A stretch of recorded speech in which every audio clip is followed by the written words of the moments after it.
রাধে রাধে মিত্র, ধাম সেবা করতাম চ্যানেলে আপনাকে অনেক অনেক স্বাগতম। তো মিত্র, এই মুহূর্তে যে স্থানটিতে আছি উত্তরাখণ্ডের খুব পবিত্র একটি স্থান। এই স্থানে মিত্র প্রভু শ্রী রামচন্দ্রের বংশের অনেক স্মৃতি রয়েছে। মানে কুলগুরুর নাম কি বলুন তো মিত্র? কুলগুরুকে কি চেনেন? হ্যাঁ, আমি বলছি বৈশিষ্ট্য মুনির কথা। বৈশিষ্ট্য মুনির তপস্যার স্থলী।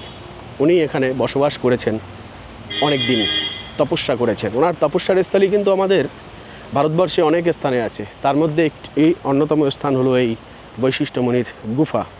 এরপরে কিন্তু মানালিতেও রয়েছে ওনার বৈশিষ্ট্য আশ্রম। তো যাই হোক, আমরা চলে আসলাম সেই গুফার মন্দিরে। দেখুন, আর এই যে অতিথিরা কত সুন্দর। চলো, একদম নিচে নামতে হবে। সেই একদম পাহাড়ের গা থেকে হেঁটে হেঁটে হেঁটে হেঁটে যেতে হবে। না না, এই নিচে 10 মিনিট লাগবে যেতে। হ্যাঁ, অনেক দূর। তো এখন এই যে পাহাড়ি অঞ্চলের যে যাত্রাটা আমাদের, এইটা দিয়েই শেষ হবে। এরপরে আমরা যাব ঋষিকেশে। বসে থেকে থেকে পা ব্যথা হয়ে যায়, সেটা থেকে অনেকটা রক্ষা পাওয়া যায়। আর বৈশিষ্ট্য মুনির অনেকও ইতিহাস রয়েছে, লম্বা কথা রয়েছে। রঘুকুলের গুরুদেব, সম্পূর্ণ রঘুকুলের শান হলো আমাদের বৈশিষ্ট্য মুনি। ওনার তপস্যা স্থলী দর্শন করতে যাচ্ছি মিত্র। এই দেবভূমি উত্তরাখণ্ডের বিভিন্ন স্থানে বড় বড় মুনি ঋষি, বড় বড় মহাত্মা ভক্তদের পদচারণা রয়েছে।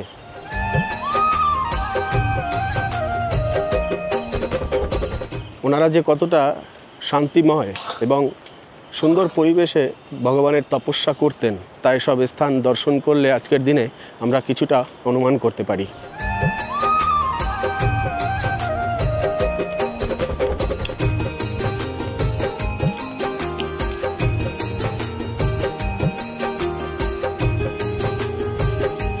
আর ব্যাপারটা হয়েছে এই যে আমরা কিন্তু জানতাম না এই স্থানটির কথা, কিন্তু আমাদের গাড়ির ড্রাইভারটি এত ভালো, উনি এত ভালো যে উনি নিজে বলে দিলেন এবং এই স্থানে আসার জন্য আমাদেরকে সময় বেঁধে দিলেন। কেন কি, অলরেডি 4:11।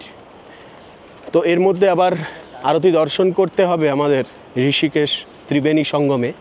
তো এই অল্প সময়ের মধ্যে আমরা যাতে দর্শন করে ফিরতে পারি সে ব্যবস্থাটাও করে দিলেন। কিন্তু এবারের ব্যাপার হলো, ওঠার সময় অনেক কষ্ট হয়ে যাবে, কিন্তু অনেক কষ্ট হবে। এই যে নাবজি কি বলেছে, আসতে পারবে? আচ্ছা, ওই উপর থেকে কাঠ ভেঙে পড়ছে বাবা, বাদরে করছে মনে হয় নাকি। উপরে ওঠার সময় কিন্তু বাবা অনেক কষ্ট হবে। বৈশিষ্ট্য মুনির গুহা দর্শন করতে গেলে কষ্ট তো স্বীকার করতে হবে। এখন নামছি ভালো, আমার নিজেরই এখন আমি ভয় পাচ্ছি, কারণ আমি জানি এর মর্ম, কতটা কষ্ট লাগে উপরে ওঠার সময়। খাড়া একদম পুরো। যাকে রেলিং আছে, এই যে ধরার ব্যবস্থা, এটা একটা অনেকটা সাপোর্ট। এটা না থাকলে আরও বেশি কষ্ট হতো। সেটাই। আশ্রম আছে মনে হয়, খুব সুন্দর একটি দেখতে পাচ্ছি পরিবেশ নিচের দিকে। আর একদম কিন্তু আমরা সেই গঙ্গার তটে চলে এসেছি। আর এই বর্ষার সময় কিন্তু একটা জিনিস হয়, এখানে ওই জোক, এক ধরনের জোক হয়, লিকলিক। এই দেখেন, এই কিন্তু একটা গুপ্ত রাস্তা। এই এটা এখন আর ব্যবহার হয় না।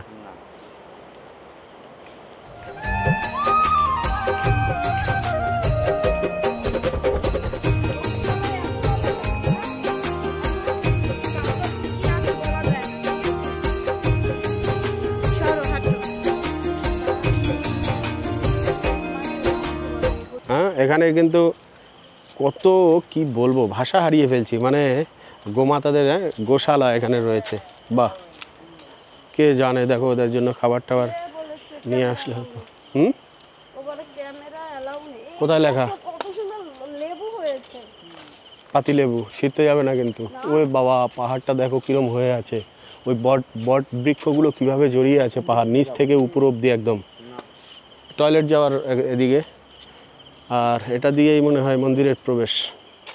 হ্যাঁ, গুফা ওর মধ্যে হবে। বাহ, এই দেখো লিচু গাছ।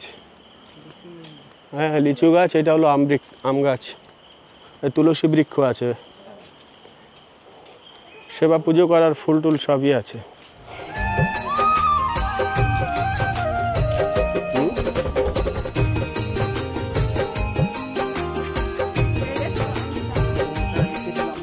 দেখুন গুহার ভিতরে কি দৃশ্য মিত্র, সত্যি গা ছমছম করা দৃশ্য। অত পবিত্র গুহায় অত বড় মহাত্মা যে রঘুবংশকে ধারণ করেছিলেন মিত্র নিজের তপস্যার বলে, প্রতাপ দিয়ে। তো এই যে দেখুন আরেকটি গুহা রয়েছে যেটির নাম হলো অরুন্ধতী গুহা। তো যাই হোক, এটি কিন্তু এই রাস্তায় রয়েছে, আর এই মুহূর্তে বৃষ্টি পড়েই যাচ্ছে। আর এটি হলো সম্পূর্ণ গঙ্গার চর, আর এই যে গঙ্গার ধারা, অথই ধারা এখান থেকে বয়ে চলেছে। আর এ হলো এখানের খুব সুন্দর পরিবেশ। এই জঙ্গলের ভিতর দিয়ে রয়েছে মার্গ সেই অরুন্ধতী কেভ যাওয়ার জন্য। আর অরুন্ধতী কে ছিল মিত্র জানেন? হ্যাঁ বলুন তো। উনিও এখানে তপস্যা করেছেন মিত্র। আসলে এই যে বলা হয় দেবভূমি দেবতাদের এবং বড় বড় মুনি ঋষিদের, কেন বলা হয়? এই কারণে কত স্থানে যে ছড়িয়ে ছিটিয়ে রয়েছে গুহাগুলো, এগুলো মিত্র বলে বোঝানো যাবে না। দর্শন করতে হবে, আসতে হবে, তবেই বুঝতে পারবেন। দেখুন কি পরিবেশ, কি প্রাকৃতিক সৌন্দর্য মিত্র। ওয়াও, এমন সুন্দর স্থানে হারিয়ে যেতে মন চাইবে। ওয়াও, চারিদিকটা দেখুন একবার, দেখেছেন? আর এদিকে অর্পিতা আর প্রসঞ্জিৎ আসছে। তো এই হলো নিকটে আমরা প্রায় কেভের, এখান অবধি কিন্তু গঙ্গার জল চলে আসে মিত্র।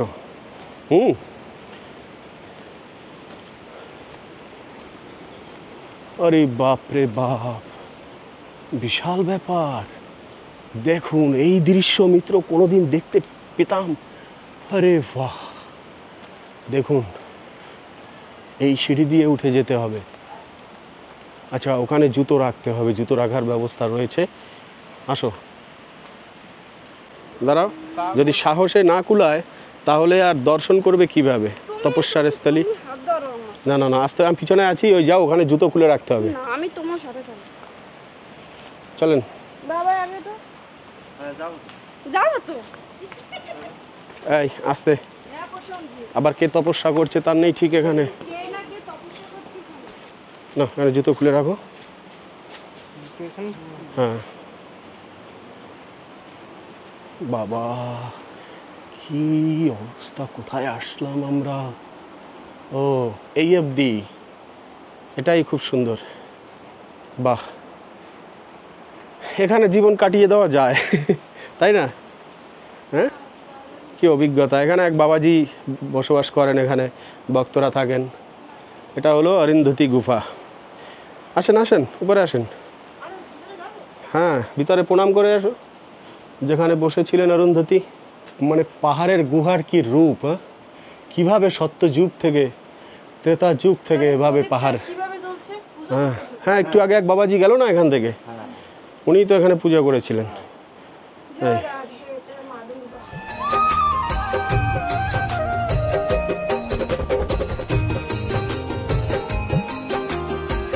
কি দৃশ্য, গঙ্গার তটে বসে থাকো, তপস্যা করো। এই হলো তপস্যার স্থান। গোবিন্দ এখানে অতি অনায়াসে প্রকট হয়ে যাবেন। শতগুণী স্থান না এখানে, মানে পুরো পৃথিবী থেকে আলাদা এমন দেখলে মনে হয়, তাই না? চলো ধরো, আমি এটা প্রণাম করে আসি। তো যাই হোক, এসব গুহায় আসার অর্থ কি, আমরা কেন আসি? কেন কি এখানে বড় বড় মহাত্মারা কিংবা দেবতারা, ওনারা এখানে ওনাদের চরণ রেখেছেন। এই কারণে সে স্থান পবিত্র, সেই স্থানে আসলে পরে ওনাদের আশীর্বাদ প্রাপ্ত হয়। সে কারণেই এসব স্থানে দর্শনের জন্য আসতে হয়। যেরকম বড় বড় মঠ ও মন্দির, তীর্থস্থানে গিয়ে আমরা যে মন্দিরগুলোয় প্রবেশ করি, হ্যাঁ, আসলে সেসব স্থানে বড় বড় মহাত্মারাও তপস্যা করেছেন, কীর্তন করেছেন, তাদের সমাধি রয়েছে। সেখানে গেলে তাদের যে কৃপাটা প্রাপ্ত হয়, আর সেই কৃপার বলে গোবিন্দকে প্রাপ্ত করা যায়। এটাই হলো রহস্য। আর তাও আবার কোন স্থানে? গঙ্গার তটে, মানে মা গঙ্গার নিকটেই আপনি দর্শন করছেন এবং যাত্রা করছেন। চলো আগাও।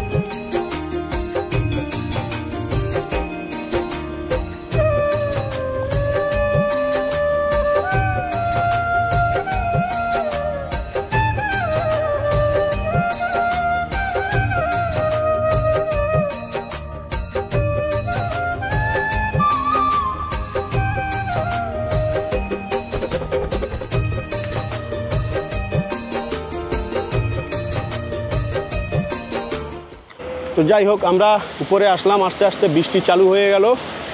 এবারে আমরা গাড়িতে উঠে পড়বো, সোজা ত্রিবেণী সঙ্গম, সেখানে গিয়ে আরতি দর্শন করব। কি বৃষ্টি পড়ছে ভাই। গঙ্গা দেবীর সন্ধ্যা আরতি দর্শন করব, সেজন্য কোন স্থানে? সেটি হলো ঋষিকেশের ত্রিবেণী সঙ্গমে। সেটিও কিন্তু একটি সঙ্গম স্থলী। খুব সুন্দর আরতি দর্শন। আমরা গাড়ি থেকে নেমে একদম এত কাছে, গাড়িওয়ালা এত ভালো পেয়েছি কি বলবো, আর একদম পাশেই নামিয়ে দিল। আর এই সব কিছুই কিন্তু আমাদের অমিত দাদা আছে হরিদ্বারে, ওনার আশীর্বাদ। এই যে দেখুন ঘাটে পুরো এসে গিয়েছি। এখানে যেন বিশাল বড় মেলা বসেছে দেখুন। হ্যাঁ, আর এই যে ত্রিবেণী সঙ্গমের ধারা বয়ে চলেছে বিকেলবেলা। অসাধারণ একটি পরিবেশ পাওয়া যায় এখানে আসলে পরে। দেখুন এক্ষুনি দেখাবো, মানে এই ত্রিবেণী সঙ্গমের মেলা কাকে বলে, আরতির মেলা। এবারে দেখুন ত্রিবেণী সঙ্গমের সুন্দরতা। বিকেলবেলা কত মায়েরা এখানে বসে রয়েছে, কত ভক্ত আছে এই সঙ্গমের পাড়ে স্নান করছেন বিকেলবেলা, আর কেউ কেউ ঘোরাঘুরি করছেন। বেশ সুন্দর একটি পরিবেশ। আর উপরে এই যে দেখুন লাইট ল্যাম্পগুলো জ্বেলে দিয়েছে পোস্টের, বেশ ভালো লাগছে। আর ওপারে ধু ধু করছে, যতদূর চোখ যাচ্ছে গঙ্গা মা এভাবে বয়ে চলেছেন বিকেলবেলা। আর অফুরন্ত স্রোত, যে স্রোত কখনো থামার নয়, একভাবে অনন্তকাল ধরে বয়ে চলেছে এই গঙ্গার ধারা, যা লক্ষ লক্ষ কোটি কোটি ভক্তদেরকে পবিত্র করে যাচ্ছেন অনন্তকাল ধরে। তো এই পবিত্র সঙ্গমস্থলী দর্শন করে ধন্য আমরা মিত্র। অবশ্যই আজকে আরতি দর্শন করানোর চেষ্টা করব, সঙ্গে থাকবেন। আর মূলত কথা হলো, এখানে ভগবান শ্রীকৃষ্ণ এবং অর্জুন এসেছিলেন এই ত্রিবেণী সঙ্গমে, সে তো জানেন। অতই ধারা দর্শন করলে যেন প্রাণ জুড়িয়ে যায়। আর তাছাড়া এখানে যখন সূর্য অস্ত যায় তখন আরও বেশি সুন্দর লাগে এই বিকেলবেলার দৃশ্যটি।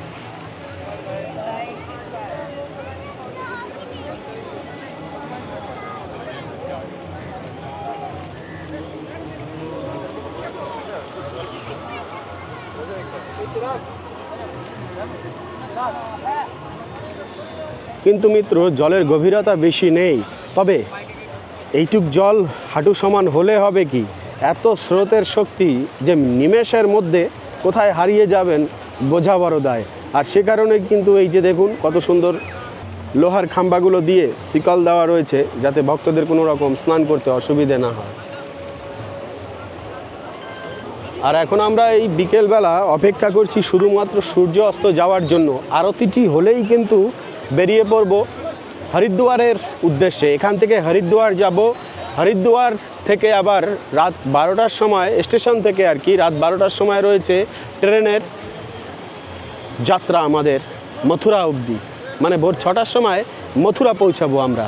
তো যাই হোক, সে কারণেই আজকেই আমাদের এখানে শেষ যাত্রা। এরপরে আবার যখন গোবিন্দ কৃপা করবেন তখন আবার এই পবিত্র ধামে ফিরে আসব।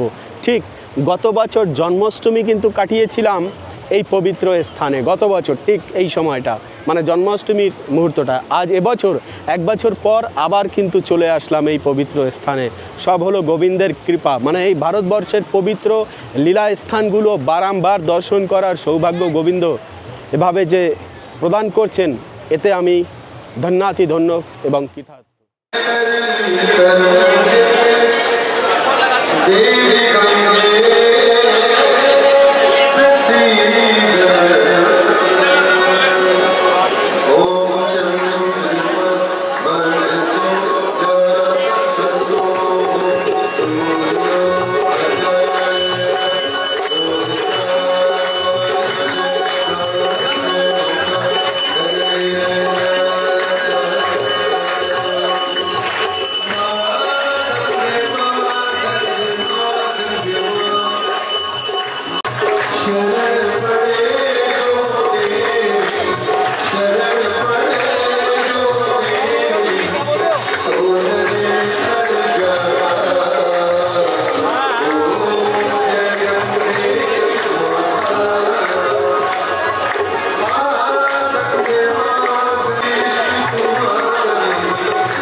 আপনারা অবশ্যই আসবেন। এটা অমিত দাদা নিজে বাঙালি, আর বাঙালি যারা আছে তারা অবশ্যই এখানে স্যাটিসফাই হবে। আর খাওয়া দাওয়া রুম সার্ভিস পেয়ে যাবেন এই হোটেলে।